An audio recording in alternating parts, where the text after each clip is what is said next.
لە دووەمین یاریەکانی قۆناغی دووەمی پاڵاوتنی هاوبەشی جامی جیهانی 2026 و جامینەتەوەکانی ئاسیای 2027 لە کۆمەڵەی شەشەم و لە سەر یاریگای میدینە لە هانۆی پایتەختی ڤێتنام شێرەکانی ڕافیدەین بوونە میوانی هەڵبژاردەی ڤێتنام. هەردوو هەڵبژاردە پێش ئەم یاریە خاوەنی سێ خاڵ بوون. عێراق بە جیاوازی گۆڵ لە پێشەنجی کۆمەڵەکەی بوو. لە نیوە یەکەم هەڵبژاردەی عێراقی سپیپۆش یاریەکی تاکلایەنەی ئەنجامدا. لەم لێدانی گۆشەوە مەترسیەکان بۆ سەر گۆڵی ڤێتنام دەستی پێکرد. گۆڵ پارێزی خاوەن ماڵ دووری خستەوە. لە خولەکی چواردە بەشار ڕەسەن بەختی خۆی تاقی کردەوە. گۆڵی لێوە بەرهەم نەهات. شێرەکانی ڕافیدەین هەوڵەکانیان بۆ شکاندنی بربەستی یەکسانی بەردەوام بوون، بەڵام عێراقیەکان لە کۆتایی پێهێنانی هێرشەکان بەپەلەبوون و بە هزرێکی تەواوە سوودیان لە بارودۆخەکە نەدەبینی.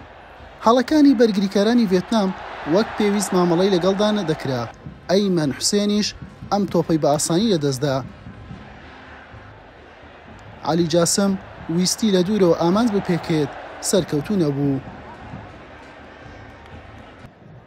جارێکی دیکە لاوە عێراقیەکە یانەی قۆتزەویە هەوڵی گۆڵیدا.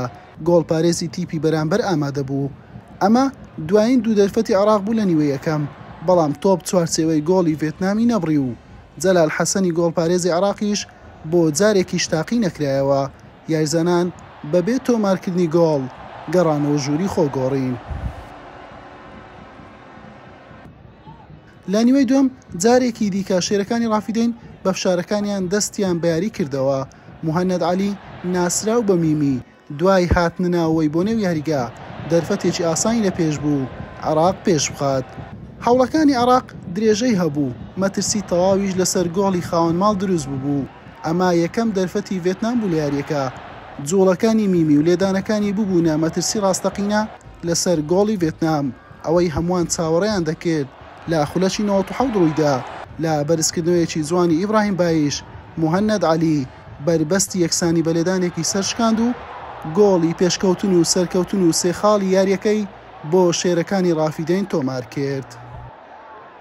بەم شێوە عێراق دوو یاری سەرەتای قۆناغی دووەمی پاڵاوتنی بە سەرکەوتووی بڕی و بە 6 خاڵ پێشەنجی کۆمەڵەکەی گرتووە و ئەرچی خۆی بۆ گەیشتن بە کۆتاییەکانی جامینەتەوەکانی ئاسیای 2027 و قۆناغی سێمی پاڵاوتنی جامی جیهانی 2027 ئاسانتر کرد. حوسێن محەممەد، کەناڵی پێام.